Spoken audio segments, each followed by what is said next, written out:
Hello guys, welcome back to my YouTube channel. I am Aryan Singh, MBBS student from AIIMS new Delhi. और इस video में हम लोग बात करेंगे प्रैक्टिस करना आपके लिए क्यों बहुत ज़्यादा important in comparison to reading a chapter और रिवाइजिंग अ चैप्टर।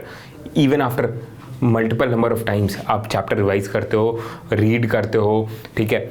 आप अगर क्वेश्चन प्रैक्टिस नहीं कर रहे हो, आप रेस में पीछे हो।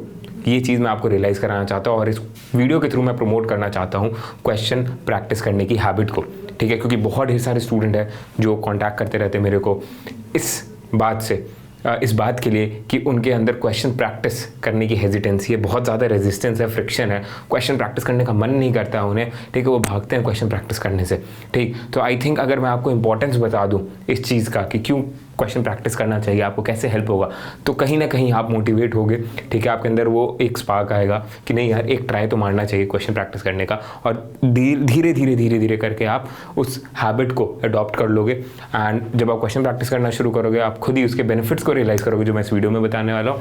एंड आप अपने मार्क्स के में इंक्रीमेंट भी देख पाओगे, राइट। सो सभी स्टूडेंट्स जो नीट 2022 लिख रहे हैं या 2023, मेरी आप सभी से हम्बल रिक्वेस्ट है, ये चीज़ दिमाग में बैठा लीजिए। प्रैक्टिस करना इन्फिनाइटली मोर इम्पॉर्टेंट है देन रीडिंग, ठीक है। ये मैं नहीं कह रहा हूँ कि पढ़ाई लिखाई छोड़ दो, क्वेश्चन प्रैक्टिस करने बैठ जाओ। इनफैक्ट अगर तुम वो भी करना शुरू करते हो ना, तुम बेटर कर पाओगे instead of just reading the chapter with a very bland mind and with an unstimulated mind. Unstimulated word मैं इसलिए कह रहा हूँ क्योंकि जब तुम क्वेश्चन प्रैक्टिस करते हो ना, तभी तुम्हारा दिमाग स्टिमुलेट होता है और तुम उस चीज़ को रिकॉल करने की कोशिश करते हो जो तुम पढ़े हो और उसको अप्लाई करने की कोशिश करते हो। ये चीज़ कभी भी पॉसिबल नहीं जब भी आप पैसिवली रीड कर रहे हो, ठीक है। प्रैक्टिस करने से you can ace the exam, there is no other way out, ठीक है। आप अपना ही एग्जाम्पल ले लो, ठीक। आप देखते हो आपने ढेर सारा चैप्टर मगअप कर लिया, ठीक है। आपका कोई टेस्ट है, आपका कोई वीकली टेस्ट है, फोर्टनाइटली है, टर्म टेस्ट है, या फिर कोई भी टेस्ट है, आपके स्कूल में हो या फिर आपके उसमें कोचिंग इंस्टीट्यूट्स में, ऑनलाइन टेस्ट हो, ऑफलाइन हो, कैसा भी हो। अगर आप प्रैक्टिस करके नहीं गए हो, ठीक है, तो आप ज़्यादा कॉन्फिडेंट फील नहीं कर रहे होते एग्जाम से पहले। और एग्जाम के बाद हो सकता है आप कॉन्फिडेंट फील कर रहे हो एग्जाम से पहले, ठीक है, वो सूडो कॉन्फिडेंस के साथ एग्जाम हॉल में जा रहे हो कि नहीं यार, जो पढ़ा है उसी में से आएगा एंड मैं अच्छा करके आऊँगा। पर एग्जाम के बाद आप रियलाइज़ करते हो कि यार अगर प्रैक्टिस करके गया होता ना तो मैं बेटर कर पाता, ठीक है। मैं अगर क्वेश्चंस प्रैक्टिस करके जाता तो मेरे को बेटर आइडिया रहता कि इस टाइप के क्वेश्चंस भी पूछे जा सकते हैं, ठीक है। और किस रेट पे क्वेश्चन मेरे को सॉल्व करना चाहिए उसका मेरे को आइडिया रहता, ठीक है। कितना टाइम मेरे को डिवोट करना है हर क्वेश्चन को, और कितना जल्दी सोचना है, कब किस क्वेश्चन को मेरे को स्किप कर देना है, कितना टाइम मेरे को क्वेश्चन को देना चाहिए। अगर नहीं हो रहा है तो इसके बाद मेरे को क्वेश्चन स्विच कर देना चाहिए, मेरे को क्वेश्चन वापस जाके देखना चाहिए कि नहीं, राइट। टाइम बच रहा है अगर पेपर में तो मैं क्या करूँ, टाइम नहीं बच रहा है तो किन क्वेश्चंस को सॉल्व कर लूँ। ये सारा जो आइडिया होता है ना, या तुम प्रैक्टिस करते हो उन क्वेश्चन को तभी लगता है। और सिर्फ प्लेन प्रैक्टिस नहीं, प्रैक्टिसिंग ऑन स्टॉप वॉच, जैसा कि मैं हमेशा आपको कहता है, ठीक है। अगर आप स्टॉप वॉच पे प्रैक्टिस नहीं कर रहे हो, आप गलती कर रहे हो। आप बहुत देखो, अगर क्वेश्चन एकदम भी नहीं प्रैक्टिस कर रहे हो और अभी तुम प्रैक्टिस करना शुरू कियो तो बहुत अच्छी बात है, ठीक है। पर अब ऑलरेडी तुम प्रैक्टिस कर रहे हो क्वेश्चन और पर स्टॉप वॉच पे नहीं कर रहे हो तो वो बुरी बात है, ठीक है। क्योंकि आई नो आपको स्टार्टिंग में हेजिटेशन होती है और आपके ऊपर अगर मैं टाइम का प्रेशर डाल दूं कि इतने मिनट में आपको इतने क्वेश्चन करने, तो आप और भाग जाओगे क्वेश्चन प्रैक्टिस से, ठीक है। जो कि इस वीडियो का मोटो नहीं। मैं चाहता हूं कि आप क्वेश्चन ज़्यादा से ज़्यादा प्रैक्टिस करना शुरू करो। तो ठीक है, take your leisure time. Starting में आप 5 मिनट दो एक क्वेश्चन प्रैक्टिस करने, मतलब एक क्वेश्चन को करने में, ठीक है। बट आप करो ज़रूर, ठीक है, एफर्ट मारो। सिर्फ पैसिवली चीज़ों को रीड मत करो यार, ठीक है। ये नहीं कि मतलब हाँ फिजिक्स का चैप्टर उठाएं, लेटे हुए रीड कर रहे हैं एनसीईआरटी को, या फिर बायोलॉजी का सिर्फ रीड कर लिया और उसको कहीं अप्लाई नहीं किया, कहीं यूज़ नहीं किया उस नॉलेज को। That knowledge will be rusted, it will be corroded, it will be dead, it will be of no use to you, ठीक। प्लस आप जब क्वेश्चन प्रैक्टिस करते हो ना, आप समझते हो यार कि आपके मेमोरी लैप्सेस क्या क्या है। तुमने पढ़ तो लिया, पर जब क्वेश्चन में अप्लाई करने की बारी आई, रीड करने के बाद आप रिकॉल ही नहीं कर पा रहे हो उस चीज़ को, ठीक है। आप रिट्रीव नहीं कर पा रहे हो जो पढ़े हो, वो चीज़ आपको समझ में आती है।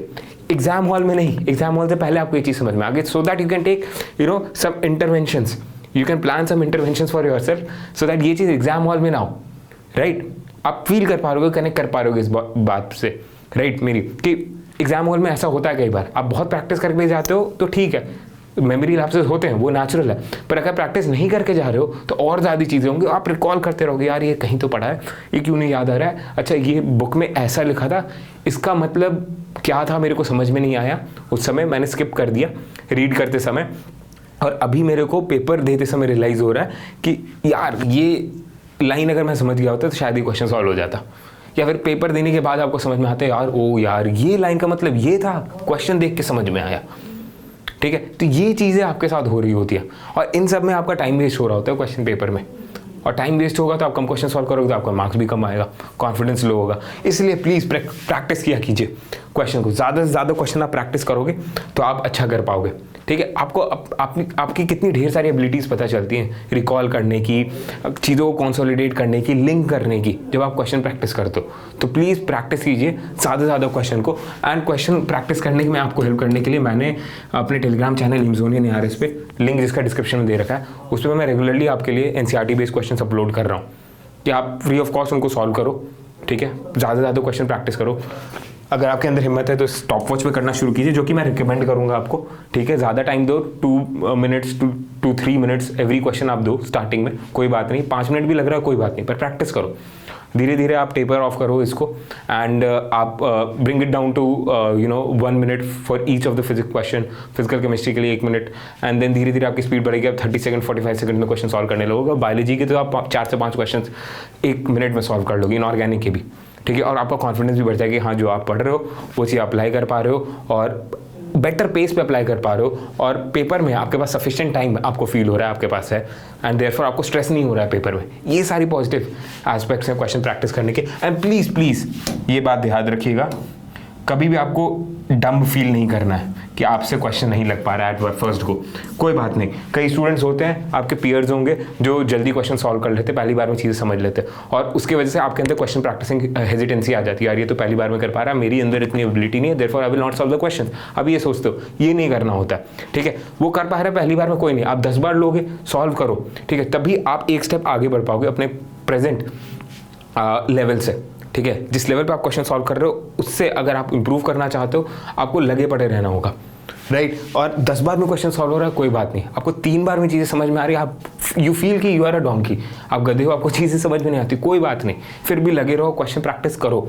गलतियां कर रहे हो कोई बात नहीं, उससे डरना मत। बहुत स्टूडेंट होते हैं जो 10 क्वेश्चन अगर सॉल्व कर रहे हो उसमें तो 2 ही सही कर पाते, and then they report to me on Instagram की, और कमेंट सेक्शन में बोलेंगे यूट्यूब कि भैया मेरा तो मार्क्स बहुत कम आता है। ठीक है, इसकी वजह से क्वेश्चन प्रैक्टिस करने का मन नहीं करता। नहीं, उसको साइड रखो, उसको एक अपॉर्चुनिटी की तरह देखो कि तुम्हें इंप्रूव करने का मौका मिल रहा है much before the exam is going to take place. आपके पास बहुत समय इंप्रूव करेगा, आपको पहले ही पता चल गया कि हाँ आप रीड तो बहुत कर रहे थे पर क्वेश्चन सॉल्व करते समय सिर्फ आप 2 ही सही कर पा रहे हो 10 में। तो just laugh at yourself and just think कि ठीक है, अच्छा पहले ही पता चल गया यार कि 2 ही कर पा रहा हूँ, अभी मेरे पास 8 क्वेश्चन सही करने का स्कोप है, मैं इंप्रूव करूंगा। लेट्स कीप ऑन प्रैक्टिसिंग, और डेली प्रैक्टिस करो। ठीक, और मैं प्रैक्टिस करने के लिए एमजोनियन ARS पे आपके लिए करीब 15,000 क्वेश्चन्स जो है पूरे NCERT से आपको डेली प्रैक्टिस कराऊंगा। टोटल 15,000 ऑलमोस्ट क्वेश्चंस होंगे डेली आपके लिए। 75 to 200 क्वेश्चंस की रेंज के आपके PDF अपलोड होंगे chapter wise, 1 at a time, और उनको आप प्रैक्टिस करोगे, आप इंप्रूव कर पाओगे। लिंक डिस्क्रिप्शन में दे रखा है, वहाँ से आप टेलीग्राम चैनल ज्वाइन कर सकते हो। So all the best guys, keep hustling, question practice करते रहना है, आपको गिव अप नहीं मारना है, प्रैक्टिस करते रहो, इंप्रूव करते रहोगे, कॉन्फिडेंस बढ़ता रहेगा, अच्छा नंबर आएगा, and at the end of the day you will be very satisfied कि आप जो पढ़ रहे हो वो अप्लाई कर पा रहे हो और मार्क्स ला पा रहे हो, जो कि आपका फाइनल एम है, मार्क्स लाना। राइट, ठीक है।